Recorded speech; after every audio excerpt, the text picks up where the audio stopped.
Good evening. कैसे good good evening evening sir. Sir. Good evening sir. कैसे आप लोग? गुड कैसे इवनिंग आप सर। लोग? आप बताओ। गुड तो इवनिंग। ठीक है, आप बताओ। Good evening everyone. हाँ, सब बढ़िया, बहुत अच्छा, सब मजे में चल रहा है, सब अच्छा है। आप लोगों को भी चलना चाहिए। ठीक है, यस सर। चलिए ठीक है। तो अब हम बात करते हैं वही घिसी पिटी पुरानी बातें। ठीक है ना, चलिए। 2 मिनट हाँ कर तो लेते सर। क्या कह रहे हो आप? सर थोड़ी रेस्ट कर लेते सर, थक गए। रेस्ट? अरे यार यस सर, 2 मिनट तो दो सर। अविनाश, जिंदगी एक तपस्या है, क्या कर सकते हैं अब इसमें। जिंदगी एक तपस्या है, ठीक है ना। चार्ल्स डार्विन का एक स्टेटमेंट है, अगर आपको याद होगा। चार्ल्स डार्विन ने बोला है, जीना है तो लड़ो, नहीं तो दुनिया छोड़ दो। मैं नहीं कह रहा हूँ कि छोड़ो, ठीक है, हर रास्ते कोशिश करते रहना चाहिए, ठीक है ना। चलिए, तो अभी तो रेस्ट क्या, बैठना ही है वहां पे, इधर उधर मतलब कुछ सोचे, बस मैं बोल रहा हूँ, थोड़ा सुनते रहो उसमें, ठीक है ना। अभी तो मैं रिकॉल करता हूँ लास्ट की जो चीजें हुई थी, ठीक है। सर चले, तो सबसे पहले तो मैं बताना चाहूंगा कि लास्ट क्लास में हम लोगों ने जो क्वेश्चन देखा था वो maximum minimum value problem in 2 variables देखा था, जिसमें 2 वेरिएबल्स हुआ करते थे, एक्स और वाई हुआ करते थे, ठीक है ना। एक्स वेरिएबल वाई वेरिएबल को मैंने बताया था कि जब डिफरेंशिएट करते हैं फंक्शन को बनाकर, तो वो फंक्शन में कोई ना कोई एक रिलेशन आपको यूज करना होता है जो सिंगल वेरिएबल में लेकर आता है, और फिर हम उसको डिफरेंशिएट कर पाते हैं। और जैसे हम उसको डिफरेंशिएट करेंगे, फिर मैक्सिमा का या मिनिमा का जो भी कंडीशन होता था उस पर हम लोग सॉल्व करके आंसर निकाल कर लाते थे। जैसे कि लास्ट क्लास में कुछ क्वेश्चंस किया था, प्रूफ बेस्ड क्वेश्चन भी किया था, ट्रायंगल का कि आइसोसेलेस ट्रायंगल का। फिर एक हमने कोन का क्वेश्चन किया था कि कोन अगर मैक्सिमम वॉल्यूम है तो उसका हाइट बाई डायमीटर का रेशियो क्या होगा अगर स्फीयर में बनाते हैं। एक सिलेंडर का भी क्वेश्चन हम लोगों ने किया था कि उसमें हाइट की वैल्यू क्या होगी जब वॉल्यूम उसका मैक्सिमा होगा। तो ये सारे क्वेश्चंस हम लोगों ने किया था। फिर कोन का सेमी वर्टिकल एंगल पे बेस्ड क्वेश्चन किया था जिसका आंसर tan−2 आ रहा था। और अब उस टॉपिक से एक क्वेश्चन और रह गया, ठीक है ना, जो कि एग्जाम में भी पूछा गया, आपके जेई मेंस में क्वेश्चन पूछा गया, तो उसे देख लेते हैं। फिर अब अगला जो मैक्सिमम मिनिमा का टॉपिक हमारा खत्म हो जाएगा, फिर हम न्यू टॉपिक टेंजेंट और नॉर्मल पे आ जाएंगे, और जो कि ये लास्ट टॉपिक भी आपके इस चैप्टर का होगा, ठीक है ना। तो अब हम स्टार्ट करते हैं उस क्वेश्चन पे। तो सबसे पहले मैं उस क्वेश्चन को लिखना चाहूंगा, एंड फिर हम उसको देखते हैं कि ऐसे क्वेश्चंस को हम कैसे सॉल्व करेंगे।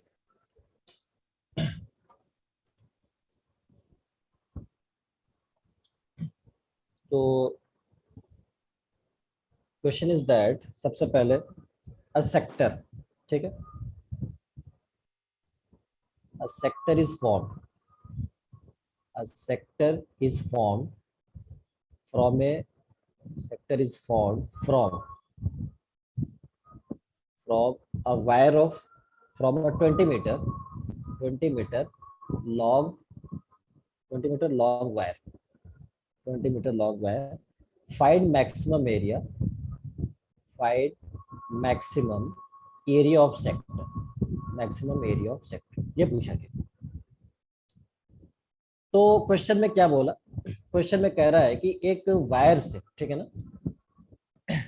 हाँ, आज न्यू टॉपिक स्टार्ट होगा अविनाश, ठीक है ना, new topic tangent normal AOD.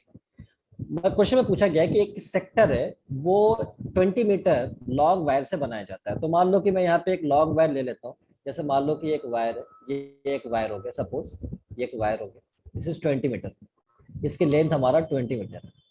अब कह रहा है कि इस वायर से एक सेक्टर बनाते हैं। तो सेक्टर का मतलब क्या होता है, सेक्टर कैसा दिखता है। तो आप देखो, जैसे मान लो सेक्टर अगर मैं बनाने की कोशिश करूँ तो सेक्टर कुछ ऐसे, मान लो ये सर्कुलर सर्कुलर पार्ट से रेडियस आर है, और ये आर्क लेंथ एल अगर मैं मान लूँ ये, और ये एक थीटा मान लेता हूँ, ठीक है। सो ये हमारा, ये जो होता है एक सेक्टर का काम करता है, ठीक है, सेक्टर का काम करेगा ये सेक्टर। मतलब अगर मान लो एक सर्कल बना देते हैं, ये एक सर्कल है, कंप्लीट सर्कल, इसमें एक आर्क बना लो, कट कर दो, और सेंटर यहाँ पे है सी या ओ मान लो सेंटर को, और फिर इसे ज्वाइन करो, ठीक है। तो ये हमारा एक सेक्टर का काम करता है, this is sector.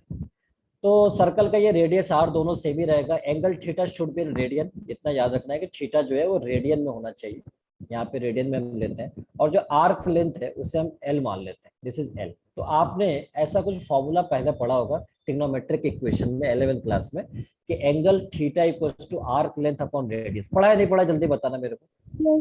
Yes sir बिल्कुल पढ़ा है। ठीक है, तो एंगल होता है आर्क लेंथ अपॉन रेडियस के बराबर। अब उसने ये बोला कि इस 20 मीटर वायर से जब हम सेक्टर बनाते हैं तो ऐसा दिखेगा, ऐसा दिखेगा। तो एक बात मेरे को बताना, अगर मैं ये जो पेरीमीटर है इस सेक्टर का, ये आर एल और आर इनको ऐड कर दूं तो ये 20 मीटर के बराबर होगा नहीं होगा, बताना होगा नहीं होगा? यस सर इसका मतलब मैं कह सकता हूँ कि होगा। आर प्लस आर और प्लस एल, अच्छा एल को मैं यहाँ से क्या लिख सकता हूँ जरा बताना, आर थीटा लिख सकता हूँ, ठीक है। और ये 20 के बराबर हो जाएगा, दिस इज 20 मीटर के बराबर। तो इस एल को मैं यहाँ से आर थीटा लिख सकता हूँ, ठीक है, फॉर्मूले से। तो आर प्लस आर और plus this is R theta is equals to 20 हो गया। तो यहाँ से मैं लिख सकता हूँ 2r plus R theta, this is 2r और प्लस आर थीटा, ये हमारा 20 के बराबर हो गया, ठीक है। या मैं इसको आर थीटा को यहाँ से फाइनली ऐसा भी लिख सकता हूँ 20 माइनस 2r, ठीक है। ये एक रिलेशन हमारे पास है, बॉक्स में बंद कर लेता हूँ, बाद में कभी काम आएगा तो मैं इसको यूज कर लूंगा, ठीक है ना। अभी यहाँ तक किसी को कोई दिक्कत तो नहीं है? बहुत अच्छी बात है, बहुत अच्छी बात है, बहुत खुशी की बात है आपने ऐसा बोला। तो अब हम आगे की बात करते हैं। अब उसने बोला है कि बताओ कि मैक्सिमम एरिया सेक्टर का क्या होगा। अब सवाल ये है कि सेक्टर का एरिया क्या होता है, फॉर्मूला वो भी हमको जानना पड़ेगा। तो सेक्टर का एरिया आपने बहुत सारे डिफरेंट तरीकों से पढ़ा होगा, लेकिन जो अब मैं फॉर्मूला बता रहा हूँ आप वैसे याद रखना तो ज्यादा सही है।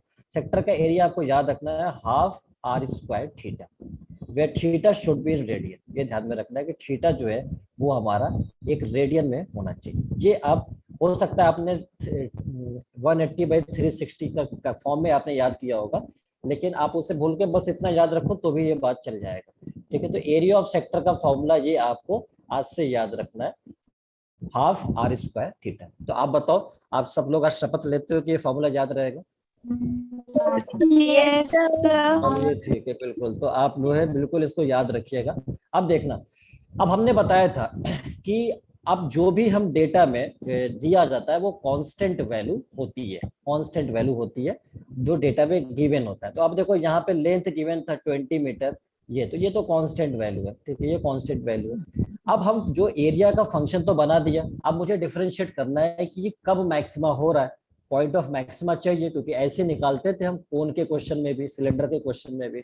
तो यहाँ पे हम देख रहे हैं कि हमें ना थीटा दिया हुआ था और यहाँ पे ना ही आर दिया हुआ था। दोनों क्वेश्चन में ये गिवन नहीं था। क्वेश्चन में कहीं आर मेंशन है क्या, जल्दी बताना मेरे को। क्वेश्चन में कहीं बताया कि radius given, radius no sir no sir किसने बोला मेरे को यस सर, उसने उसको वापस लेना पड़ेगा बात, ठीक है, नीरज वापस लो, यहाँ पे नहीं दिया हुआ है, ठीक है ना। चलिए, तो अब हम बात करते हैं आर, यहाँ पे जो हमने खुद से एज्यूम किया है तो ये हमारा वेरिएबल का काम करेगा, और थीटा भी हमने खुद से एज्यूम किया है, so again this is variable, ठीक है, ये वेरिएबल, दोनों वेरिएबल हो गए। अब देखना, हमारी बात सुनना, हमारी बात को ध्यान से। यहाँ पे दो वेरिएबल हो गया, हमने बताया आर भी वेरिएबल है, आर भी वेरिएबल है और थीटा भी वेरिएबल है। हमने बताया था डिफरेंशिएट करने के लिए एक वेरिएबल होना चाहिए, और एक वेरिएबल में हमको लाने के लिए इस रिलेशन को यूज करना पड़ेगा। और मुझे यहाँ तक ये दिख रहा है कि हाफ और आर स्क्वायर को मैं आर इंटू आर तो लिख सकता हूँ ना, बताना लिख सकता हूँ कि नहीं लिख सकता हूँ, जल्दी बताओ। यस सर तो ये जो आर थीटा है, ये जो आर थीटा है, ये 20 माइनस 2r में रिप्लेस हो जाएगा नहीं होगा, जल्दी बताओ। Yes, sir. Yes, sir. अब देखो सिंगल वेरिएबल में आ गया नहीं आ गया, सिंगल वेरिएबल में आया कि नहीं आया, सिंगल वेरिएबल में आ गया, क्योंकि आर अब सिर्फ आर ही एक वेरिएबल यहाँ पे बचता है। तो अब आपको क्या करना है, अब आपको बहुत अच्छी बात है डिफरेंशिएट करना है विद रिस्पेक्ट टू आर, क्योंकि आर का वेरिएबल आपने फंक्शन बना लिया है। तो अब आप इसको डिफरेंशिएट करो और फिर देखो कि किस आर पे ये मैक्सिमम हो रहा है। तो इसका मतलब इसको मैं डिफरेंशिएट कर रहा हूँ विद रिस्पेक्ट टू आर, तो उससे डिफरेंशिएट करने से पहले एक बार मुझे क्या करना पड़ेगा, इस आर को अंदर शिफ्ट करना पड़ेगा मल्टीप्लाई में। तो पहले मैं मल्टीप्लाई में कर लेता हूँ, फिर ये काम अगले स्टेप से करता हूँ। हाफ ये आर इसमें मल्टीप्लाई होगा, so this is 20r minus ये हो जाएगा 2r स्क्वायर। अब मैं इसको डिफरेंशिएट कर सकता हूँ। तो जब मैं डिफरेंशिएट करूंगा तो देखना यहाँ पे क्या आएगा, dAs/dr, differentiation of area with respect to R. ये हाफ कांस्टेंट है, एज इट इज रहेगा, 20 कांस्टेंट है, r का डेरिवेटिव r के रिस्पेक्ट में 1 हो गया, -2 कांस्टेंट है, r स्क्वायर का 2r हो गया। अरे बताना बिल्कुल सही है क्या डेरिवेटिव, जल्दी बताना मेरे को। डेरिवेटिव सही है, r के रिस्पेक्ट में मैं कर रहा हूँ, ठीक है ना। अच्छा अब यहाँ पे देखना, यहाँ पे 1/2 तो अपने जगह पे था, इससे कोई मतलब नहीं। यहाँ देखना 20 - 4r, 20 - 4r ये हो गया। अच्छा कुछ कॉमन आ रहा है क्या इनमें से, कुछ कॉमन फैक्टर में आ रहा है क्या, जल्दी बताना मेरे को। क्या कॉमन आ रहा है, 4 कॉमन, वेरी गुड। 5 - 8, ठीक है, ये इससे कैंसिल, बहुत अफसोस की बात है लेकिन कैंसिल करना पड़ेगा, क्या कर सकता हूँ। 5 - 8 ये हो गया। हमने बताया था कि जब आपका डेरिवेटिव में फैक्टर बन जाए तो फैक्टर में वेरिएबल का कोफिशिएंट पॉजिटिव होना चाहिए। वेरिएबल नॉर्मली एक्स हुआ करता था, वेरिएबल नॉर्मली अभी तक एक्स हुआ करता था, लेकिन अब दिन थोड़े बदल चुके हैं, अब यहाँ पे आर दिख रहा है, तो मैं क्या कर सकता हूँ, इसमें मेरी कोई गलती नहीं है क्योंकि फंक्शन ऑफ आर था। अब देखना यहाँ पे ध्यान से कि यहाँ पे जो वेरिएबल का कोफिशिएंट वेरिएबल आर है, कोफिशिएंट क्या दिख रहा है, -2, तो मुझे क्या करना पड़ेगा, माइनस कॉमन लेना पड़ेगा। नेगेटिव कॉमन लेना पड़ेगा। बहुत अच्छी बात, अब तो आप लोग बहुत समझदार हो चुके हो, अब आप लोग बच्चों से बड़े हो चुके हो, मतलब बहुत बड़े भी नहीं वरना आप नाराज हो जाओगे, कहोगे सर इतना बड़े भी नहीं है, छोटे ही है फिर भी। चलिए यहाँ पे मैं इस फैक्टर को 0 करता हूँ, इसे मैं 0 करता हूँ तो r की वैल्यू कितना मिलेगा, 5 मिलेगा। 5 देखना मैं यहाँ पे 5 पुट कर रहा हूँ। अब राइट मोस्ट सेंट्रल जल्दी बताओ मेरे को, गोली की स्पीड नेगेटिव होएगा। Negative, very good, negative. और इधर क्या हो गया, positive. Plus two minus change हो रहा है, point of maxima minima, point of maxima. Maxima. इसीलिए तो मैक्सिमम एरिया पूछ रहा था, इसीलिए तो पूछ रहा था, बताओ एरिया मैक्सिमम कितना होगा, क्यों, क्योंकि उसके लिए आर मैक्सिमम आने वाला था, इसलिए पूछ रहा था। तो ठीक है, इसका मतलब आर जब 5 होता है तो ये मैक्सिमा आर है। अब इससे मैक्सिमम आर नहीं हो सकता क्योंकि मैक्सिमा का आर आपको मिल गया, तो जब आर मैक्सिमा हो गया तो इस पे एरिया भी मैक्सिमा आ जाएगा।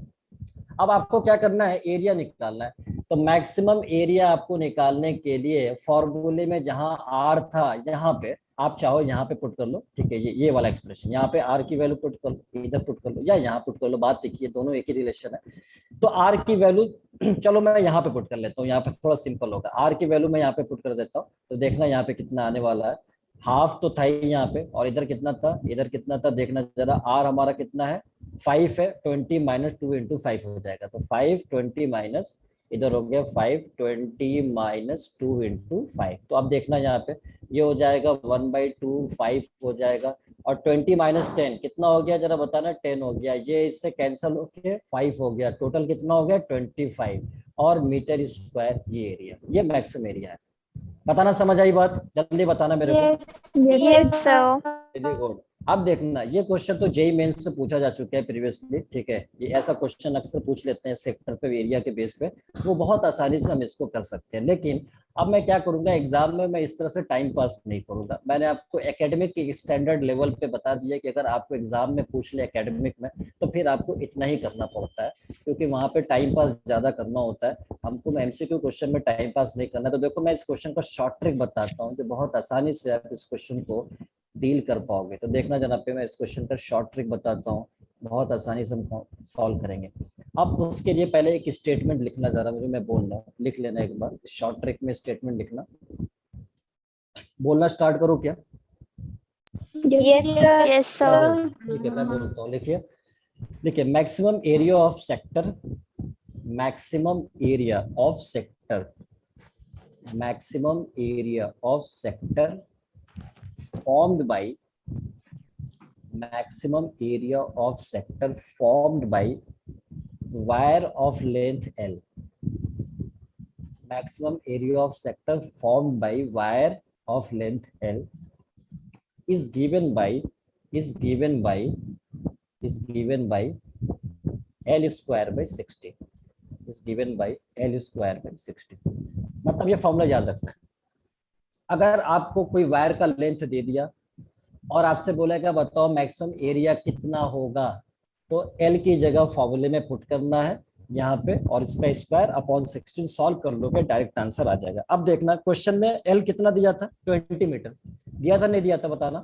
Yes sir. Maximum area put करके देखो, 20 स्क्वायर बाई 16, अगर 25 आ रहा है कि नहीं आ रहा, कहीं ऐसा तो नहीं कि मैं झूठ बोल रहा हूँ आपसे, 25 आ रहा है ना, इसका मतलब मैं झूठ नहीं बोल रहा था, बात सही है। Yes, sir. Yes, चलो, sir.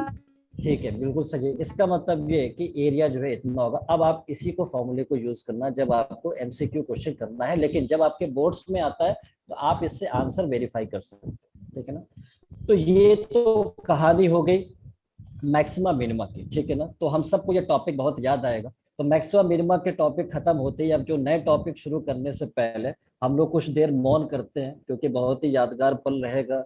ये हमारा जो है मैक्सिमा मिनिमा का टॉपिक चला गया, ठीक है। जाने अब कब आएगा ये नहीं समझ में आ रहा है, ठीक है।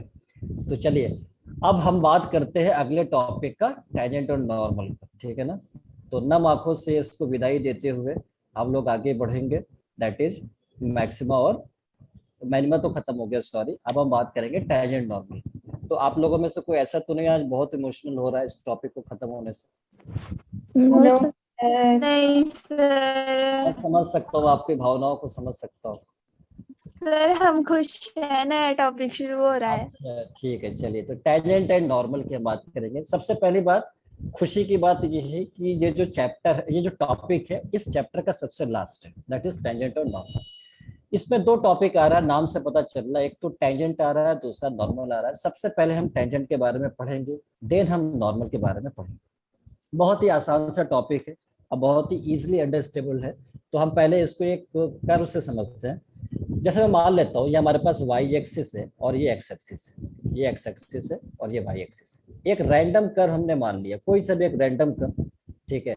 मैं मान लेता हूँ ऐसे Y equals to F X, ये कर्व हमने मान लिया। अब मैं क्या करता हूँ, यहाँ पे एक पॉइंट, कोई भी पॉइंट एक यहाँ पे मान लेता हूँ, अपनी चॉइस के ऊपर है, कहीं भी ले सकता हूँ। मैंने पॉइंट मान लिया कि यहाँ पे पॉइंट पी है x1 y, और इस पे हमने टेंजेंट एक ड्रॉ कर दिया।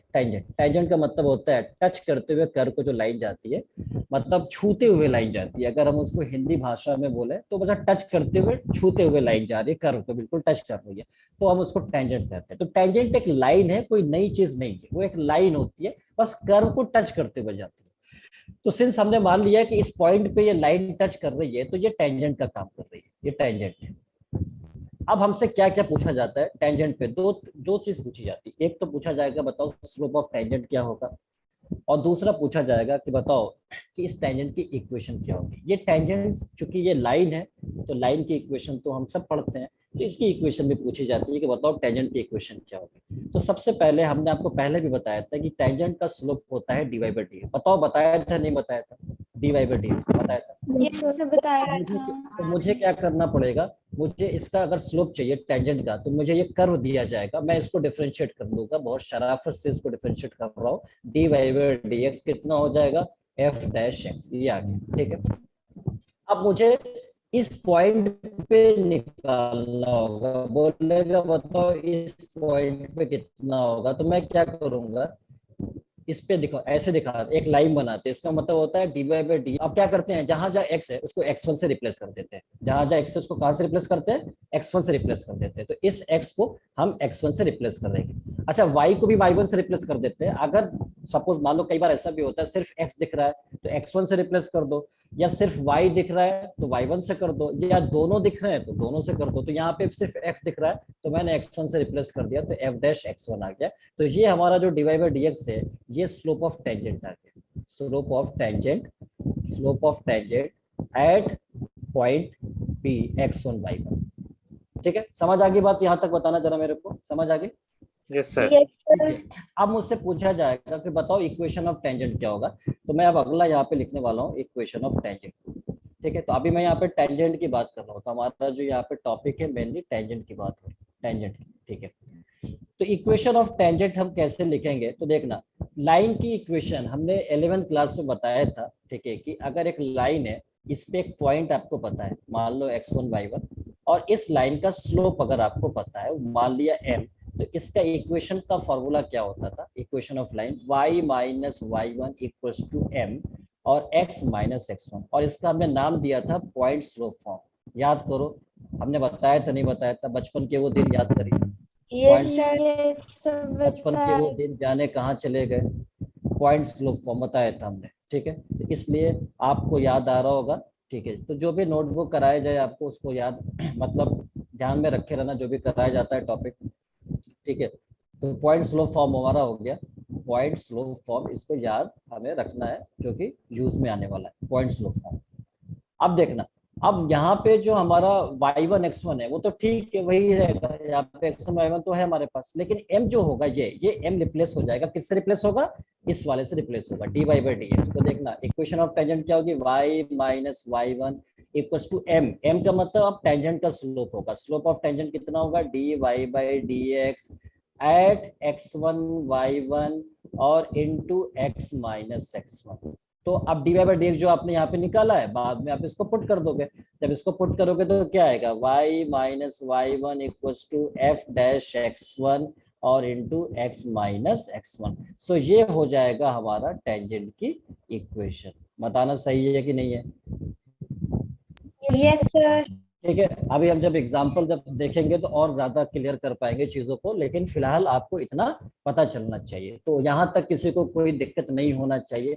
अगर यहाँ तक किसी को कोई दिक्कत है तो सिर्फ एक ही रास्ता है कि वो ऊपर वाले को याद करे, सुबह अर्ली मॉर्निंग उठे और उसके बाद प्रार्थना करे और कहे कि मालिक क्या नहीं बचाता तुझको, जो इतना बेसिक चीज नहीं मुझे आता है। ठीक है, तो इसलिए आप इस तरह से प्रार्थना कर सकते हैं, क्योंकि बहुत बेसिक चीजों से मैं यहाँ पे चीजों को समझा रहा हूँ।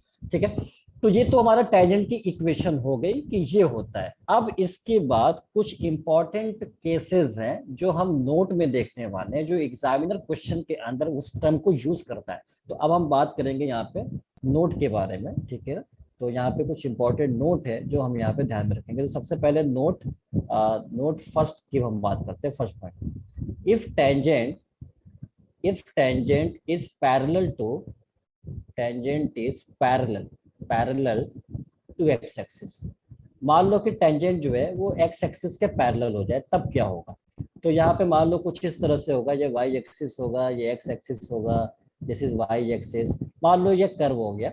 अब यहाँ पे एक टेंजेंट हम ड्रॉ कर देते हैं इस पॉइंट पे। मान लो कि x1 y1 पॉइंट है, पॉइंट x1 y1 है, इस पे हमने टेंजेंट ड्रॉ कर दिया। यहाँ देखो टेंजेंट ड्रॉ कर दिया। तो ये जो x एक्सिस का पैरेलल दिख रहा है ना, सभी को दिख रहा है ना, जल्दी बताना, सभी को दिख रहा है? ठीक है, चश्मे वालों को भी दिख रहा होगा, मुझे लग रहा है दिख रहा होगा, उनको भी दिख रहा होगा। ठीक है, तो x एक्सिस का पैरेलल है, तो x एक्सिस का पैरेलल है, तो बताओ x एक्सिस से इनका एंगल कितना होगा, जल्दी बताना मेरे को। x एक्सिस से एंगल कितना? 0 डिग्री। 0 डिग्री। अच्छा एक बात बताना, थीटा अगर 0 तो tan थीटा कितना? tan थीटा कितना? 0। अरे भाई tan 0 पे वैल्यू कितनी होती है? 0 होती है ना। और स्लोप क्या होता है? स्लोप m इक्वल्स टू क्या होता है? tan theta. होता है नहीं होता है, जल्दी बताओ। Yes sir. कैसे होता है? मतलब स्लोप 0 हो गया, इसका मतलब इसका टेंजेंट का स्लोप 0 हो गया। और टेंजेंट का स्लोप क्या होता है? dy बाई dx होता है। होता है नहीं होता है, जल्दी बताओ मेरे को। होता है नहीं होता है? Yes sir. इसका मतलब dy बाई dx 0 हो गया। इसका मतलब ये कि अब हम बात याद रखेंगे, एग्जामिनर अगर मुझसे बोला कि टेंजेंट x एक्सिस के पैरेलल है, तो मैं dy बाई dx को 0 रखूंगा आज से। ये बात बिल्कुल याद रखना होगा। याद रहेगा नहीं रहेगा, जल्दी बताइए। याद रहेगा। याद रहेगा, ठीक है ना। अगर याद नहीं रहेगा तो फिर मुझसे बुरा कोई नहीं हो सकता है। चलिए अगला पॉइंट, सेकंड नंबर पे आता हूँ, सेकंड नंबर पे। ठीक है, अब जैसे मान लीजिए टेंजेंट एक्स एक्सिस का पैरेलल हो गया, तो जैसे मैं पैरेलल की कंडीशन पढ़ता हूँ, फिर मुझसे वाई एक्सिस कहता है भाई मेरे में क्या दिक्कत है, मेरे भी पैरेलल ले लो एक बार। आप एक्स को ले लिए, कम से कम मेरे को भी पैरेलल ले लो। मैं कहा चलो ठीक है, दूसरे नंबर पे तुमका देखने वाला हूँ मैं। तो चलो दूसरे पॉइंट पे, if tangent is parallel to Y axis. अब टेंजेंट जो है पैरेलल टू वाई एक्सिस हो जाए तो, अच्छा एक बात बताना मेरे को, अगर वाई एक्सिस का पैरेलल टेंजेंट होता है तो क्या मैं ऐसा नहीं कर सकता हूँ इसी बात को कि एक्स एक्सिस का परपेंडिकुलर हो जाएगा? Yes sir. बात तो एक ही है ना, जल्दी बताना। Yes tangent, sir. ठीक है, तो यहाँ पे मैं ब्रैकेट में लिख देता हूँ क्योंकि एग्जामिनर अलग अलग तरीकों से वर्ड्स को यूज करता है, इसलिए मैं यहाँ पे लिख रहा हूँ। अब देखना यहाँ पे ध्यान से, यहाँ पे वाई एक्सिस हो गया, ठीक है, एक्स एक्सिस कितना अच्छा लग रहा है, एक्स और वाई एक्सिस, ठीक है। अच्छा अब देखना यहाँ पे एक कर्व हमने यहाँ पे ऐसे ड्रॉ कर दिया। अब देखो यहाँ पे एक टेंजेंट में ड्रॉ करता हूँ जो वाई एक्सिस के पैरेलल है, तो ठीक है, यहाँ पे एक पॉइंट मान लेता हूँ x1 y1, यहाँ पे कोई टेंजेंट होगा और ये पैरेलल टू वाई एक्सिस कह सकता हूँ या एक्स एक्सिस के परपेंडिकुलर कर सकता हूँ, मतलब 90 डिग्री। तो थीटा तो यहाँ पे 90 डिग्री हो गया, थीटा 90, तो बताना टेन थीटा की वैल्यू कितना, क्योंकि टेन 90 कितना होता है, जल्दी बताना। ये नॉट सभी ने पढ़ा। Defined. Not Not defined defined. मतलब इन्फिनिटी कह सकता हूँ, कह सकता हूँ। और टेन थीटा होता है एम, और एम हमारा हो गया इन्फिनिटी, और एम होता है स्लोप ऑफ टेंजेंट, जो कि D Y by D X, और D Y by D X क्या हो गया, इन्फिनिटी। अब D Y by D X अगर इन्फिनिटी हो गया, तो अगर मैं इसको रिवर्स कर दूं, इसको रिवर्स कर दूं, D X by D Y, तो बताना कितना हो जाएगा, वन अपॉन इन्फिनिटी होगा। और वन बाई इन्फिनिटी कितना होता है, जल्दी बताओ। Zero. Zero. One by infinity कितना होता है, याद रखना, किसी भी फाइनाइट वैल्यू को, किसी भी फाइनाइट से अगर इनफाइनाइट को डिवाइड करते हैं तो वैल्यू जीरो आती है, ठीक है। तो इसका मतलब पता ये चल गया कि अब अगर टेंजेंट ये बोलेगा कि टेंजेंट वाई एक्सिस के पैरेलल है, या ये बोलेगा एक्स एक्सिस के परपेंडिकुलर है, तो अब मैं D Y by D X को जीरो नहीं बोलूंगा, अब मैं D X by D Y को जीरो बोल दूंगा, उसका उल्टा हो जाएगा। तो D X by D Y को ये मैं जीरो बोल सकता हूँ, ये बात आपको ध्यान में रखना है। चलिए, तो ये बात याद रहेगी, जल्दी बताइए। Yes, sir. Yes Yes, sir. sir. चलिए, तो अभी नोट का दूसरा पॉइंट ही हुआ है, अब तीसरे पॉइंट पे मैं आऊंगा, ठीक है। तो अगला पॉइंट 3 पे आता हूँ, थर्ड पॉइंट पे, ठीक है। थर्ड पॉइंट में क्या है, इफ टेंजेंट्स या tangents are equally inclined with coordinate axis, equally inclined with coordinate axis, with coordinate, coordinate का मतलब होता है दोनों axis, X and Y axis, with coordinate axis. अब इसका मतलब क्या कि इक्वली इंक्लाइंड, इक्वली इंक्लाइंड का मतलब इक्वल एंगल पे, जैसे मान लो यहाँ पे वाई एक्सिस, ये हमारा वाई एक्सिस और ये एक्स एक्सिस। अब मान लो कि कोई टेंजेंट है किसी कर्व पे, लेट अस सपोज कि मैं यहाँ पे एक कर्व बना लेता हूँ इस तरह से, और यहाँ पे कोई टेंजेंट है, मान लिया एक टेंजेंट यहाँ पे कहीं ड्रॉ किया गया x1 y1 पे, ठीक है। तो टेंजेंट जब यहाँ पे ड्रॉ करते हैं, तो ये जो टेंजेंट आगे ऐसे जाके मिलेगा एक्स और वाई एक्सिस पे, तो ये एंगल एक्स है, एक्स एक्सिस से इसका एंगल और वाई एक्सिस से एंगल, ये दोनों इक्वल है, मतलब थीटा मान लेता हूँ, चलो जो भी होगा, थीटा थीटा थीटा, इसको भी थीटा, तो ये इक्वली इंक्लाइंड है। तो फिर उस केस में इसका स्लोप क्या हो सकता है, तो आप बताओ कि ये एंगल तो 90 डिग्री होगा, और ये एंगल थीटा है, ये एंगल थीटा है, ये 90 है, तो बताना ये आपस में एंगल कितने कितने होंगे, जल्दी बताना, जल्दी बताना, ये एंगल कितने होंगे, 45 होंगे, नहीं होंगे? Yes sir. Yes, sir. तो एंगल का, इंटीरियर एंगल का सम कितना होना चाहिए, 180 डिग्री होना 180 चाहिए। degree. तो ये 90, तो इन दोनों का सम 90 होना चाहिए, दोनों का सम 90 हम देंगे तो कितना हो जाएगा, 45। 45. ऐसा क्यों होता है, देखो इसके, क्योंकि जो एंगल है इसका सामने वाला साइड, ये वाला, वो भी आपस में इक्वल हो जाएगा, ये वाला आपस में इक्वल हो जाता है, एंगल के सामने वाले साइड, ठीक है, ये और ये इक्वल, तो ये जब इक्वल हो जाएंगे तो ये एंगल भी क्या होगा, इक्वल होगा। तो अब एक बात बताना, अगर मैं इसका स्लोप की बात करूं, इसका स्लोप मैंने बताया था, किसी भी लाइन का जो स्लोप होता है, किसी भी लाइन का जो स्लोप होता है वो कौन सा होता है, लाइन जहां कट करती है उसका राइट डायरेक्शन पॉजिटिव होता है, यहां से लाइन कट करी राइट पॉजिटिव, पॉजिटिव से एंटी क्लॉकवाइज सेंस में जो एंगल बनना है, ये एंगल, इसका जो थीटा कितना आएगा। अब बताओ, अगर ये 45 है और ये टोटल 180 होता है, तो अगर 180 में 45 सब्ट्रैक्ट करेंगे तो कितना एंगल आएगा, बताना जरा, 135 आएगा, नहीं आएगा? Yes, sir. Yes sir. Yes. तो अगर इसमें tan अप्लाई कर दो, tan 135, तो ये स्लोप हो जाएगा इस लाइन का, मतलब इस टेंजेंट का स्लोप होगा।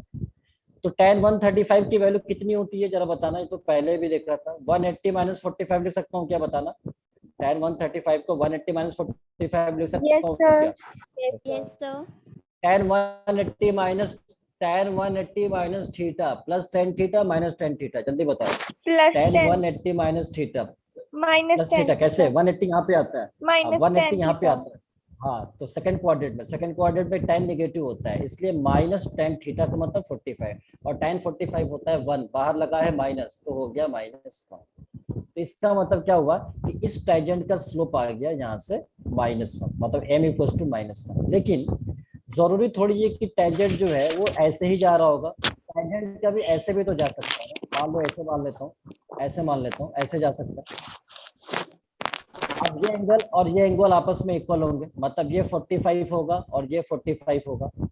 अगर इसकी स्लोप की बात करें तो आप बताओ, मान लो कर्व ऐसे टच कर रहा होगा, कर्व को ऐसे टच करते हुए टेंजेंट हो सकता है ऐसे, तो ये 45, अब राइट लाइन जहां कट कर रही है, राइट साइड पॉजिटिव, ये गेट 2, ये एंगल 45, तो tan ऑफ 45, अब यही तो इसी का तो tan स्लोप होता है, तो tan of anti clockwise sense में बनना है नहीं बनना, जल्दी बताओ, एंटी क्लॉकवाइज सेंस में बनना है ना एंगल, तो tan ऑफ 45, tan 45 की वैल्यू कितना हो गया, 1 हो गया, इसका मतलब इसका स्लोप कितना हो गया, 1 हो गया। तो अगर टेंजेंट ऐसे पास होगी तो 1 हो जाएगा, ऐसे पास होगी तो -1 हो जाएगा। बताना यहाँ तक क्लियर है सभी को, जल्दी बताओ। Yes, sir. Yes, sir.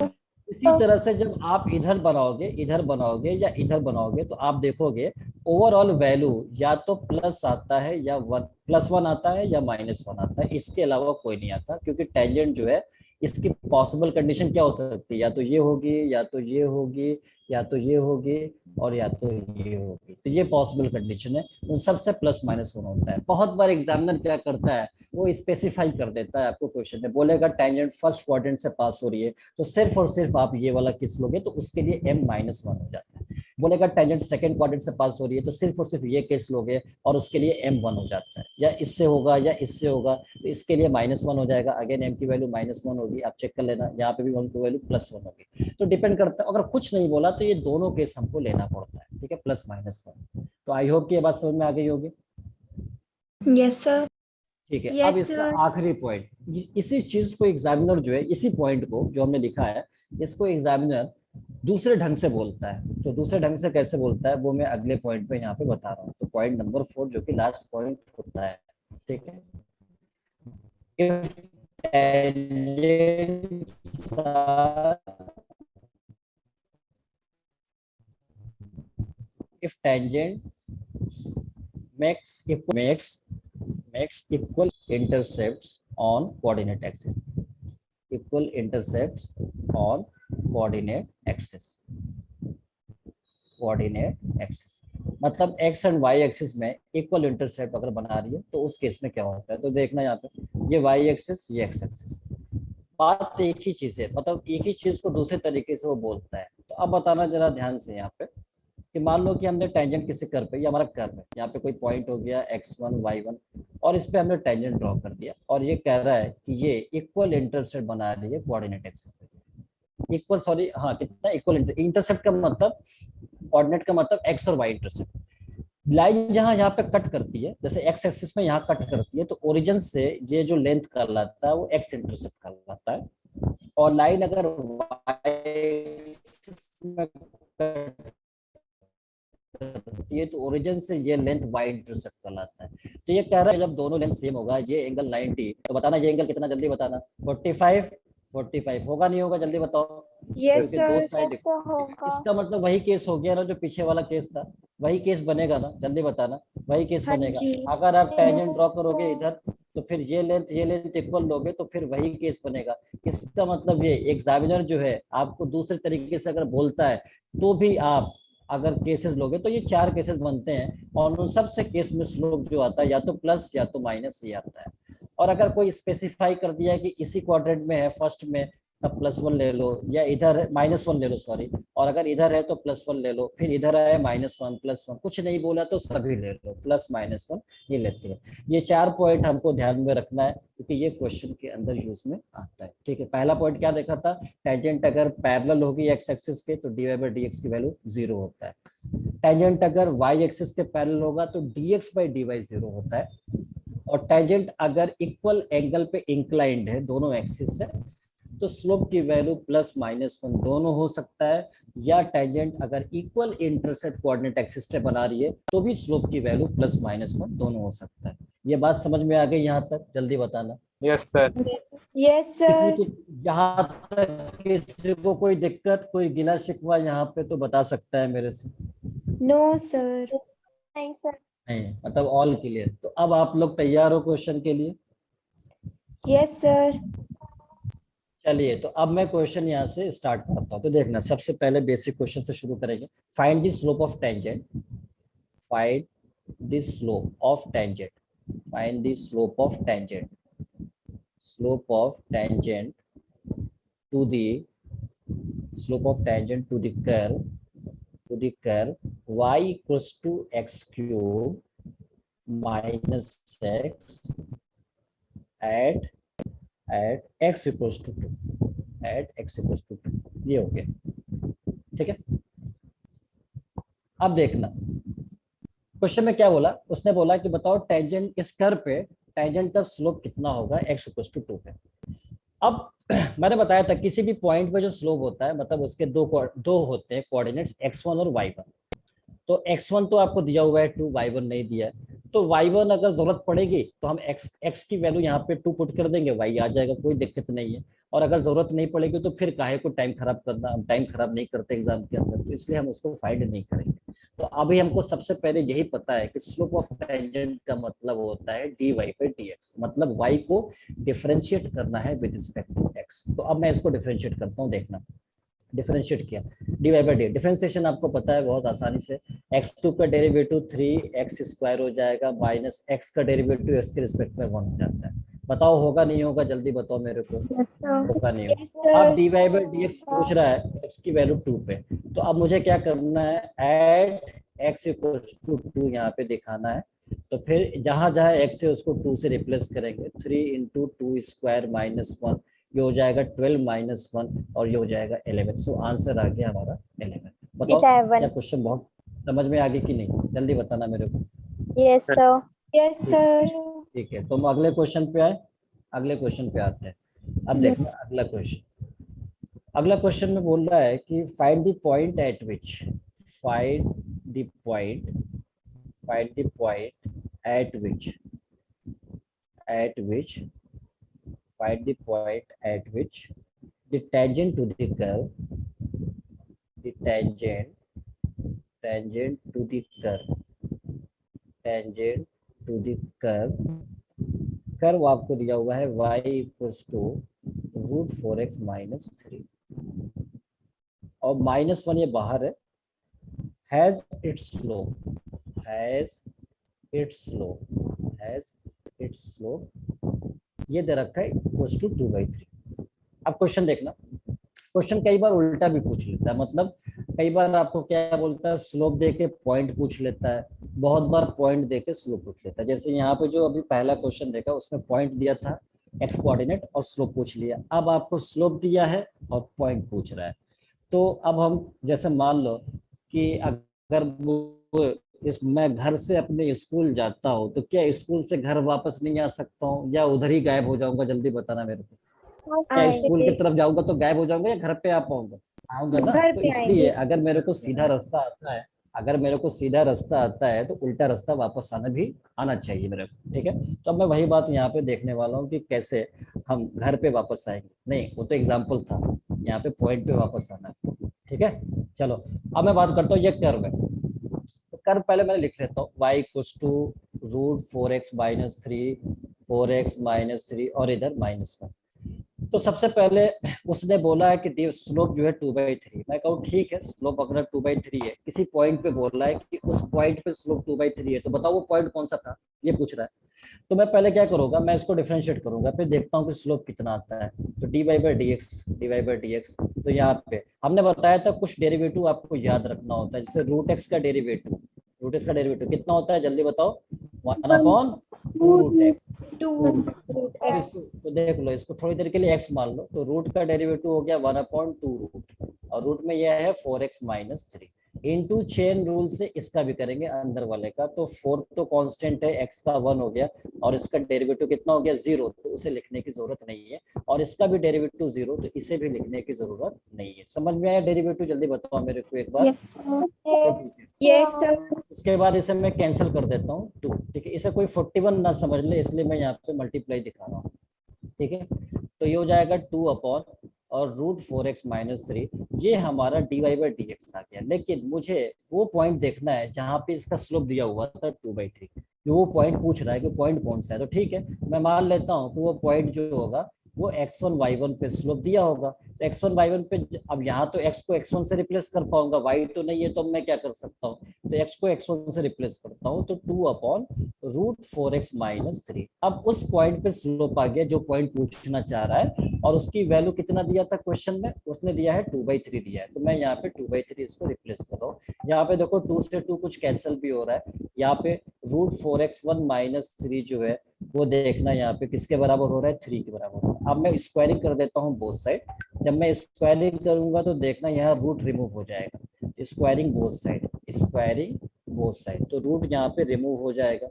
जब रूट रिमूव होगा देखना यहाँ पे ये आएगा 4x1 -3 और इधर स्क्वायरिंग करूंगा तो 9 हो जाएगा। 4x1 की वैल्यू जो हो जाएगा -3 उधर जाएगा तो ये ऐड होकर 12 हो जाएगा। तो x1 की वैल्यू यहाँ से कितना आएगा 3 आएगा। बता रहा आएगा नहीं आएगा, जल्दी बताओ। Yes, sir. yes आएगी। अब देखना ये जो x1 3 है, अब आप ये कर्व में पुट करोगे तो यहाँ पे y1 आ जाएगा, क्योंकि आपका जो पॉइंट है वो तो कर्व पे है ना। आपका जो पॉइंट है वो तो कर्व पे है। तो पॉइंट क्या होता है, कर्व को सेटिस्फाई करता है। अगर कोई भी कर्व पॉइंट पे लाई कर रहा है उसको सेटिस्फाई करेगा।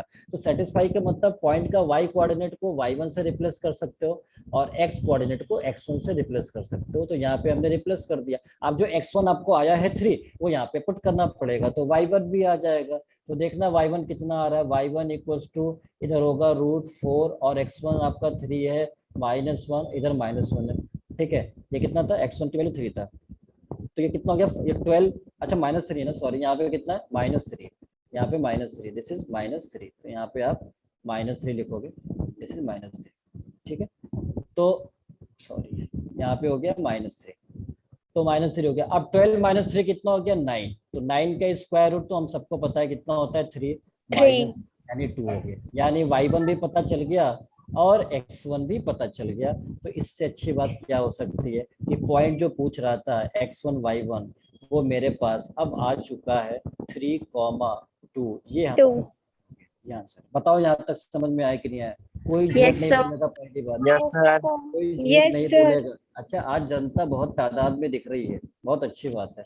ठीक है, कैसे दिख रही है मुझे नहीं मालूम, ठीक है, लेकिन फिर भी अच्छी बात है, दिखना चाहिए। ठीक है, चलिए, तो मतलब समझ में आप लोगों को आ चुका है, मतलब आप सच बोल रहे हो, मैं यकीन कर सकता हूँ इस बात को, है? ठीक है, Yes, sir. चलिए, तो अगर समझ में आ गया तो आप अगला क्वेश्चन जरा मेरे को बताइए कि उसका आंसर क्या होने वाला है। तो मैं अब अगले क्वेश्चन पे आगे बढ़ता हूँ। यहाँ पे क्वेश्चन में लिखा हुआ है, लिख रहा हूँ यहाँ पे, find the point on the curve, find the point on the curve x square by 4 plus y square by 25 equals to 1, at which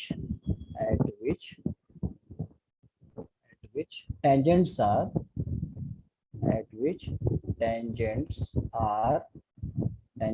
दो पार्ट है इस क्वेश्चन का। सबसे पहले फर्स्ट पार्ट यहाँ पे, first part parallel to X axis और second part है यहाँ पे पैरेलल टू वाई एक्सिस। तो आपसे कह रहा है कि इस कर्व पे पॉइंट बताना है, वो कौन सा पॉइंट है जिसपे फर्स्ट पार्ट है टेंजेंट्स एक्स एक्सिस के पैरेलल होते हैं। मतलब एक्स एक्सिस का पैरेलल का मतलब बताओ, हमने क्या बताया था, जल्दी बताओ। अगर टेंजेंट एक्स एक्सिस का पैरेलल होता है तो क्या होता है, जीरो कौन सा होता है, जल्दी बताओ।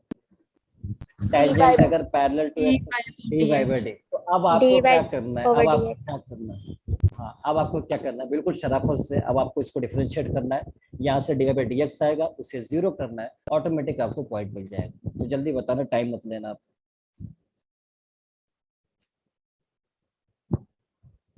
फर्स्ट ऑफ ऑल आप डिफरेंशिएट करिए इस इक्वेशन को, जो कर्व आपको दिया हुआ है, देन आप डिफरेंशिएट करिए और फिर उसे 0 से इक्वेट करेंगे तो वहां पे आपको कुछ ना कुछ पॉइंट मिलता हुआ दिखेगा।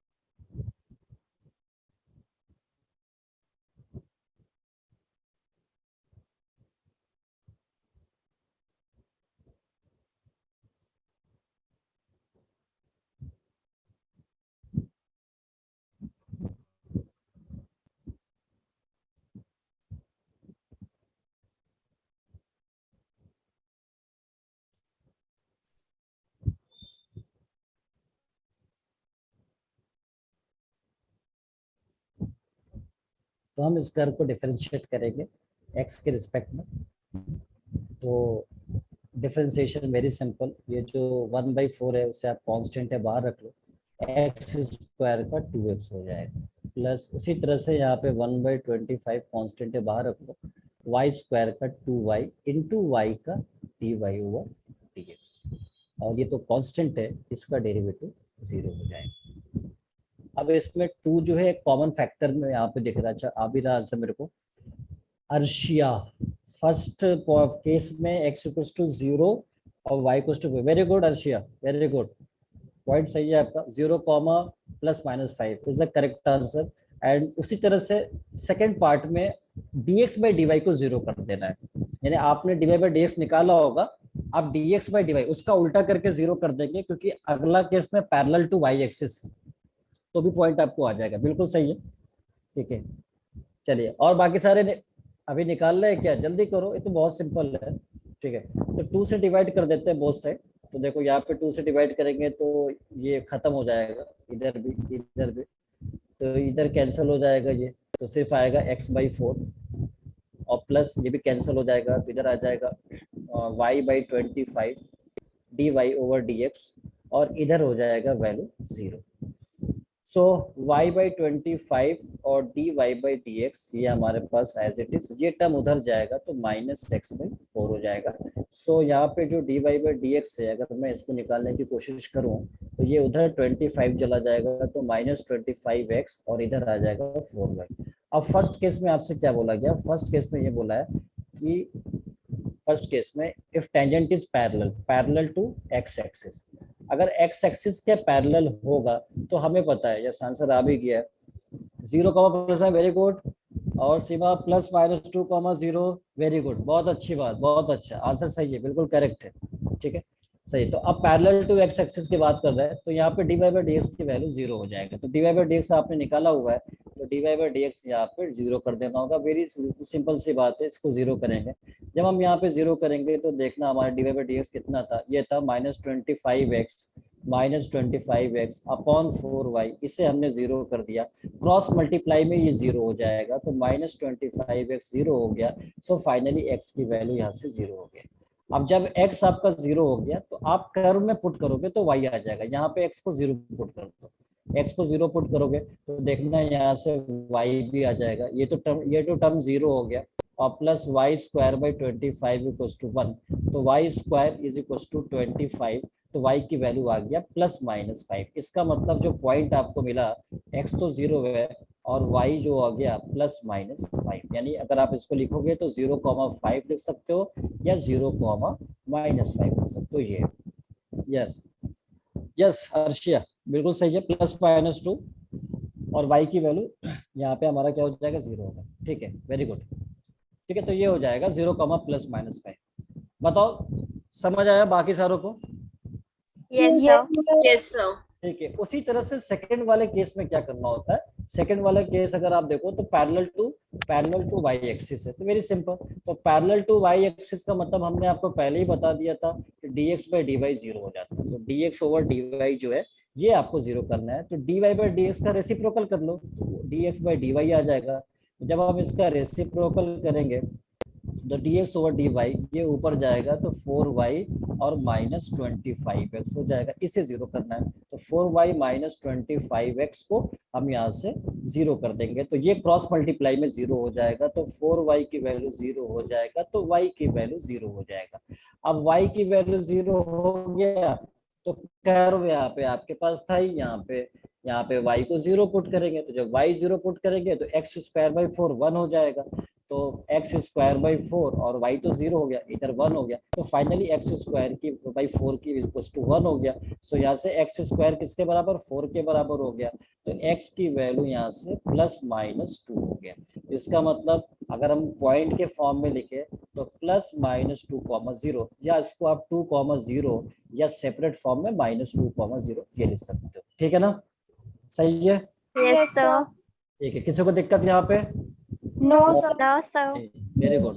अब देखना एक चीज और, जो मैं पॉइंट यहाँ पे लिखवाया था नोट के अंदर, उसमें कुछ और भी बातें एक ध्यान में रखनी है। वो क्या, नोट में जो शुरू के 2 पॉइंट बताए थे, जैसे मान लो कि यहाँ पे ये इसमें हमने बताया था पैरेलल टू एक्स एक्सिस। तो एग्जामिनर क्या करता है, इस केस में कई बार टेंजेंट की इक्वेशन भी पूछ लेता है।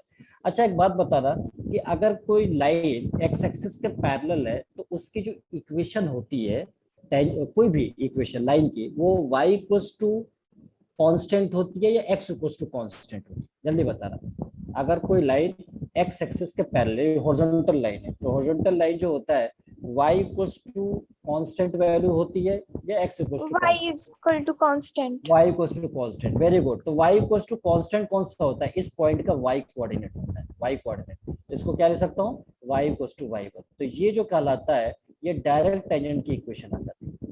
इक्वेशन ऑफ टेंजेंट ये डायरेक्ट आती है। मतलब क्या हुआ, आप चाहो तो फॉर्मूले में पुट कर लो। अरे फॉर्मूले में मान लो यही ना फॉर्मूला था, यही तो फॉर्मूला था, y minus y1 divide by dx। अब मान लो डिवाइड बाई dx तुम्हारा जीरो है, एक्स एक्सिस के पैरेलल है तो डिवाइड बाई dx जीरो है। जब ये जीरो रखोगे तो कंप्लीट जीरो, तो y माइनस y1 किसके बराबर? Zero.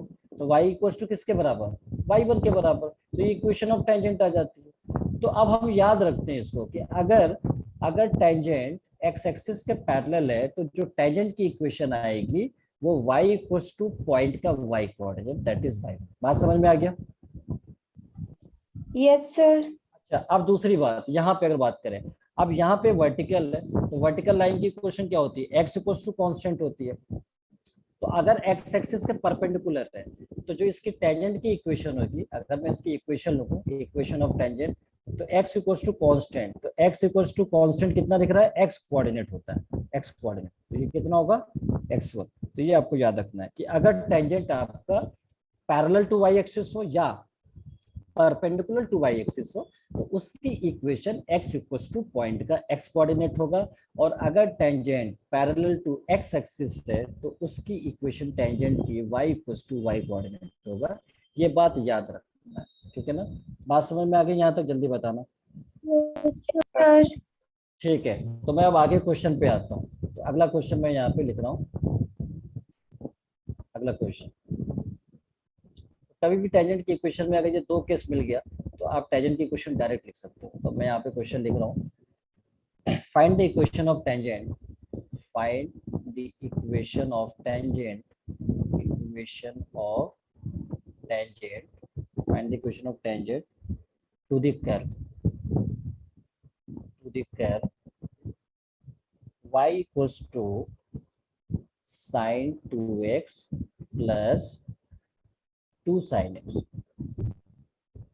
2 sin x at x equals to pi by 3। ये तो आपसे कह रहा है कि टेंजेंट की इक्वेशन क्या होगी इस x equals to pi by 3। तो कभी भी मुझसे टेंजेंट की इक्वेशन पूछा जाता है, मैं पहले dy बाई dx निकालता हूँ, स्लोप ऑफ टेंजेंट वो निकालता हूँ। तो देखो slope of tangent, slope of tangent के लिए मुझे डिफरेंशिएट करना पड़ेगा। तो dy बाई dx में यहाँ पे निकाल रहा हूँ, dy by dx differentiation. Sine का डिफरेंशिएशन हमको पता है कॉस होता है, तो साइन 2x का कितना हो गया? Cos 2x into chain rule से 2x का भी करेंगे, तो 2x का भी 2 कांस्टेंट है और x का 1 हो गया, तो 2 cos 2x। डिफरेंशिएशन क्लियर है ना? जल्दी बताओ, डिफरेंशिएशन क्लियर है? Yes, sir. यहाँ पे अब ये जो 2 है ये कांस्टेंट है और यहाँ पे साइन का डेरिवेटिव कितना हो गया? cos x हो गया। ठीक है, ये डिफरेंशिएशन आ गया। अब मुझे डिफरेंशिएशन किस पे निकालना है? इस पॉइंट पे निकालना है। तो जहाँ जहाँ x है उसको पाई बाई 3 से रिप्लेस करूंगा। तो पाई बाई 3 से रिप्लेस करूंगा तो देखना यहाँ पे क्या आएगा? 2 cos 2 पाई बाई 3 और प्लस 2 cos पाई बाई 3। यहाँ पे 2 था तो पाई बाई 3 से मिलकर 2 पाई बाई 3 हो जाएगा। अब 2 पाई बाई 3 को मैं क्या लिख सकता हूँ? तो देखना 2 cos 2 पाई बाई 3 को मैं पाई माइनस पाई बाई 3 लिख सकता हूँ क्या? ये तो सभी को पता है।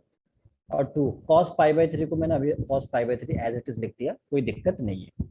cos पाई माइनस थीटा बताना, प्लस cos थीटा या माइनस cos थीटा? जल्दी बताना। cos Minus cos theta. Very good, minus cos, तो 2 cos माइनस में आएगा बाहर पाई बाई 3 और प्लस 2 cos पाई बाई 3। अरे ये तो कैंसिल हो गया, ये तो कैंसिल हो गया, बहुत मेहनत से निकाला था, आखिर जीरो आ रहा है, जीरो आ रहा है। तो dy बाई dx की वैल्यू इस पॉइंट पे क्या आ गया? 0.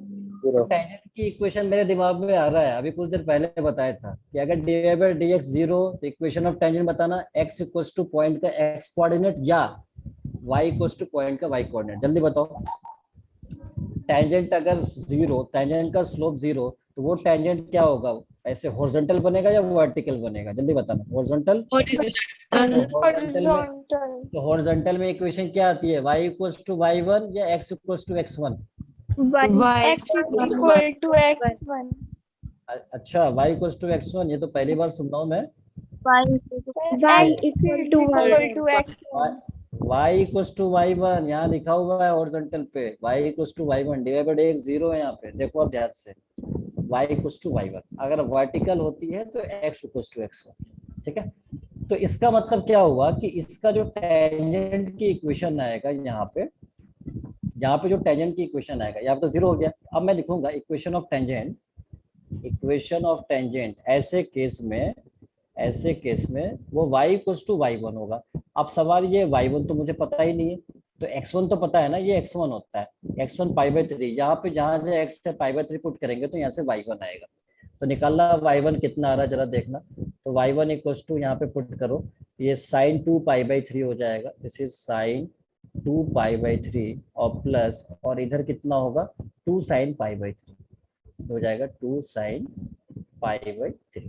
तो देखना यहाँ पे sin 2 π/3 का मतलब हो गया, इसको मैं sin पाई माइनस π/3 लिख सकता हूँ, एंड दिस इज 2 sin π/3।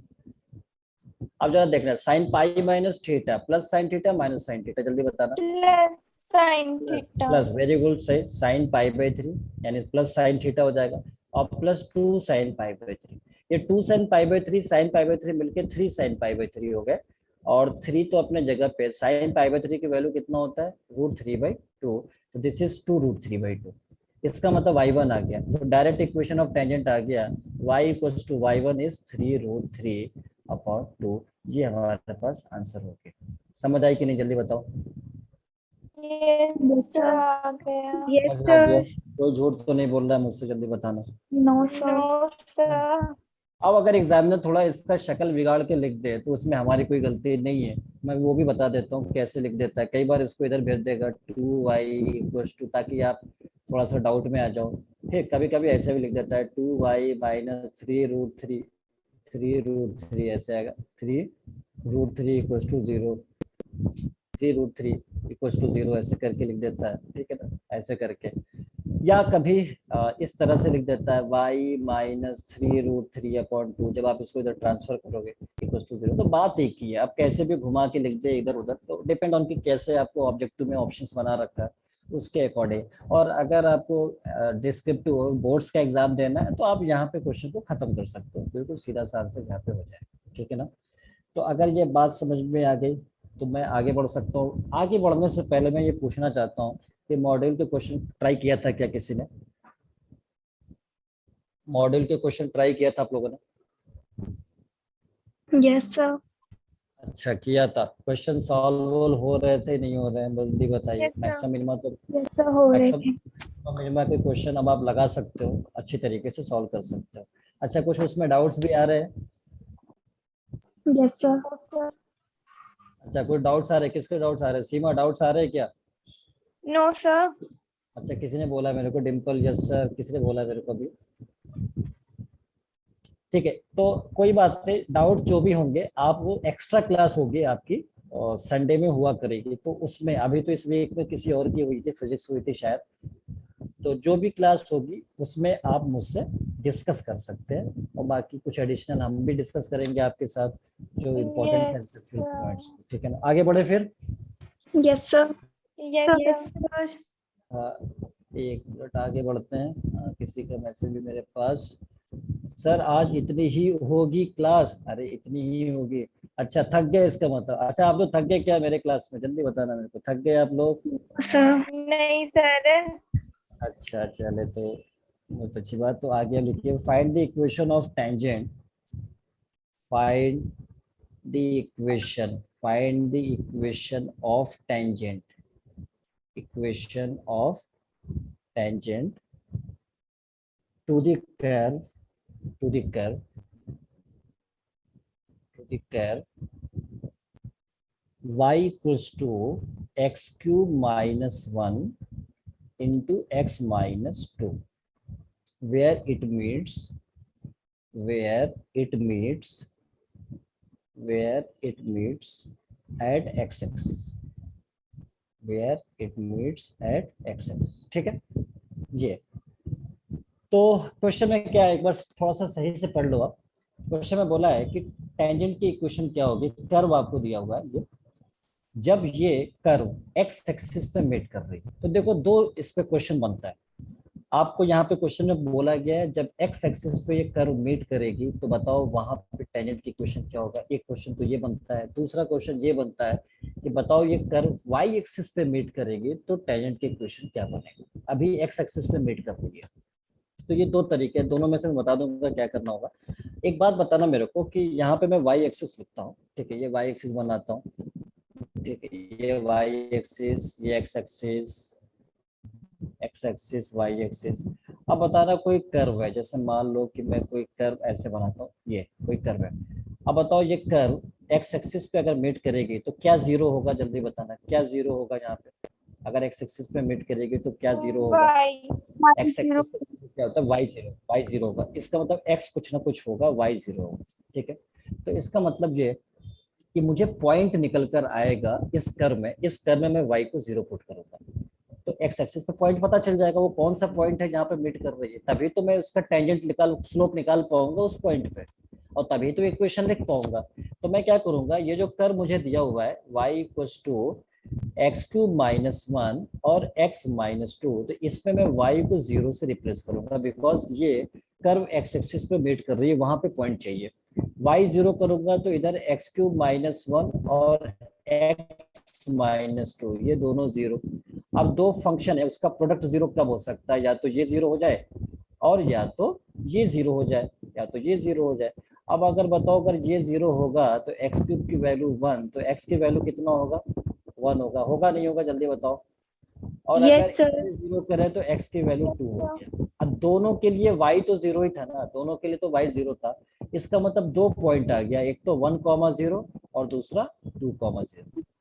इसका मतलब ये जो कर्व है जो क्वेश्चन में दिया गया है वो दो जगह मीट कर रही है एक्स एक्सिस पे, एक तो 1,0 पे मीट कर रही है, एक 2,0 पे। अब बताओ अगर दो मीटिंग हो रही है 10 पे 20 पे, तो क्या मैं दोनों पे टेंजेंट पॉज होगी, तो दो टेंजेंट नहीं बनेगा, जल्दी बताओ, दो टेंजेंट नहीं बनेगा क्या, जल्दी बताओ। दो टेंजेंट बनेगा ना, क्योंकि मेट कर रही है दो पॉइंट पे, तो दोनों पे आपको टेंजेंट की इक्वेशन निकालना है, तो दोनों पे पहले स्लोप भी निकालना पड़ेगा। तो मैं इन दोनों पॉइंट को एक टेबल में अलग अलग कंसिडर करूंगा, इधर लिखूंगा 1,0 पे और इधर 2,0। अगर मैं 1,0 कंसिडर करूंगा तो ये x1 y1 का काम करेगा, और ये इसे कंसिडर करूंगा तो ये x1 y1 पे काम करेगा। लेकिन उससे पहले मेरे को डिफरेंशिएट करना पड़ेगा, स्लोप भी निकालना पड़ेगा। तो y आपको दिया हुआ है, सिंस मैं यहाँ पे कर सकता हूँ कि y हमारे पास है एक्स क्यूब माइनस वन और x माइनस टू, ये था। अब हमने बताया कि यहाँ पे क्या करना है, डिफरेंशिएट करना है, पहले स्लोप आएगा। डिफरेंशिएट करने के लिए आपको जैसे dy बाई dx हमें निकालना है, प्रोडक्ट रूल से डिफरेंशिएट करना, एक को आप u मान लो दूसरे को v मान लो। तो u को सेम रखोगे आप, यानी एक्स क्यूब माइनस वन को सेम रखोगे, v का डेरिवेटिव करोगे तो v में इसका डेरिवेटिव वन हो गया और इसका कितना हो गया, जीरो हो गया। प्लस उसके बाद v को सेम रखोगे, प्रोडक्ट रूल ऐसे ही होता है, और फिर u का डेरिवेटिव करोगे तो एक्स क्यूब का हो जाएगा 3x² माइनस और वन का हो गया जीरो। अब इसको थोड़ा सा सिंपल कर लो क्या क्या आया। तो हमारे पास जो dy बाई dx आया, मैं यहाँ पे लिख देता हूँ, dy बाई dx हमारा सिंपल हो गया, ये तो वन ही है, इससे वन है तो सिर्फ मिलेगा यहाँ एक्स को माइनस वन, और यहाँ पे कितना, ये 3x² है, प्लस इधर हो गया x minus two into 3x², ये dy बाई dx। बता रहा dy बाई dx क्लियर है सभी को, जल्दी बताओ। Yes, sir. Yes, Yes. sir. ठीक है, अब मुझे क्या करना है, इस पॉइंट पे निकालना है पहले 1,0 पे। तो मैं यहाँ पे dy बाई dx 1,0 पे निकालूंगा, तो वन x की जगह वन, y की जगह जीरो। y तो नहीं दिख रहा तो मैं क्या कुछ नहीं कर सकता हूँ, x को रिप्लेस करूंगा वन से। तो यहाँ पे वन से रिप्लेस करो, वन का क्यूब तो वन ही होगा, minus one plus one minus two three, और वन का स्क्वायर तो वन ही होगा, तो ये इससे कैंसिल। वन माइनस टू हो गया कितना, माइनस वन, और इधर हो गया थ्री, तो स्लोप आ गया -3। इसका मतलब ये इसके लिए जो dy बाई dx है इस पॉइंट पे वो वैल्यू आ गया -3। अब आपको पॉइंट पता है, स्लोप पता है, टेंजेंट की इक्वेशन आप निकाल सकते हो। टेंजेंट की इक्वेशन क्या होगा, बहुत ही आसान है। आपको टेंजेंट की इक्वेशन के लिए फॉर्मूला क्या होता है, y minus y1 is zero equals to dy by dx, इस पॉइंट पे -3, और x माइनस x1 इज 1। तो y इक्वल टू आप इसे -3x + 3 लिख सकते हो, या ज्यादा से ज्यादा आप इसे ट्रांसफर कर लो तो 3x + y -3 इक्वल टू 0। इस पॉइंट पे टेंजेंट की इक्वेशन आ गई। बताओ आएगी नहीं आएगी, जल्दी बताना। Yes, sir. उसी तरह से आप इस पॉइंट पे टेंजेंट की इक्वेशन निकालने से पहले dy/dx इस पॉइंट पे निकालोगे, तो देखना dy/dx 2,0 पे कितना आएगा, 2,0 पे। तो अब आपको करना क्या है, ये जो जहाँ जहाँ x है उसे आप 2 से रिप्लेस करो, यहाँ पे भी, यहाँ पे भी, यहाँ पे भी। तो 2 क्यूब हो जाएगा -1 प्लस इधर 2 - 2 और 3 × 2 स्क्वायर। ये तो वैल्यू 0 हो गया, कंप्लीट 0 कर देगा। 8 - 1 7 आ गया, dy/dx 7 आ गया। अब आपको पता है इक्वेशन ऑफ टेंजेंट क्या आएगा, y - y1 इसका 0 है, dy/dx 7, x - x1 हमारे पास यहाँ पे 2 हो गया, y = 7x - 14 हो गया। या ज्यादा से ज्यादा आप इसको कैसे लिख सकते हो, इधर ट्रांसफर कर सकते हो, ठीक है, या y को उधर ट्रांसफर कर सकते हो। तो 7x - y - 14 = 0। तो ये हमारा टेंजेंट की इक्वेशन हो जाती है। बताना जरा सही है क्या? Yes, sir. अब इसी क्वेश्चन में अगर वो चेंज करके ये बोल देता है कि ये मीट कर रही है वाई एक्सिस पे, तो बताओ फिर क्या 0 होता? बताओ ये कर्व अगर वाई एक्सिस पे मीट कर जाता फिर क्या 0 होता? फिर x 0 होता और y निकल कर आता। तो बताओ x 0 अगर मैं कर्व में पुट करूंगा तो y कितना आएगा, जल्दी बताओ। x अगर 0 कर दूं तो y कितना आएगा, जल्दी बताओ मेरे को।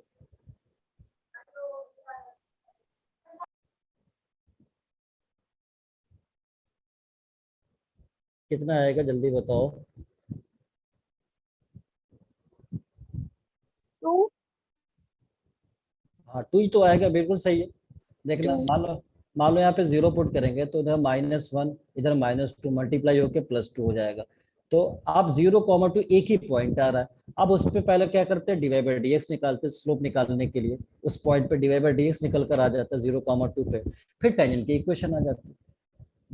बात समझ आ गई?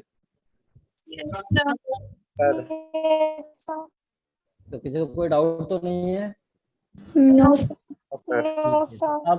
अब जो है टाइम तो बहुत कम है, बस इतना बता दो कि आज के लेक्चर में किसी को कोई गिला शिकवा तो नहीं है, जल्दी बताना। और No, कुछ sir. और कुछ आज आज आज कुछ नई जनता मेरे को दिख रही है क्लास में, ठीक है? तो बताना कैसा रहा आज का एक्सपीरियंस उनका, जल्दी बताना मेरे को। सर अच्छा था।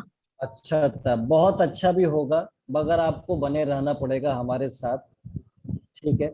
क्योंकि सबका साथ फिर सबका विकास तभी हो पाएगा, ठीक है? तो इसलिए आप साथ बने रहिए हमारे, और हमारे क्लास को बहुत इंजॉय कर पाएंगे आप आगे की तरफ, जैसे जैसे आप कनेक्ट रहेंगे और फिर हम अच्छे लेवल पे लेकर आपको जाएंगे। तो आप मेहनत करो और हम अच्छा कर पाएंगे फिर साथ में, ठीक है? So thank you so much and good evening to all, and इंशाल्लाह will continue in my next lecture. Chitransh शायरी हो गई, बार बार एक ही चीज मजा नहीं आता है ना। तो अब वो कल तो हो चुकी थी शायरी, अब जो है वो अगले में देखा जाएगा, ठीक है ना? ठीक है, ओके सर। चलिए। So thank you so much for today, और इंशाल्लाह will continue my next lecture. Good evening to all. Sir. Good evening, sir. Sir. Thank you sir. Bye, sir. Bye. Thank you. Good evening, sir.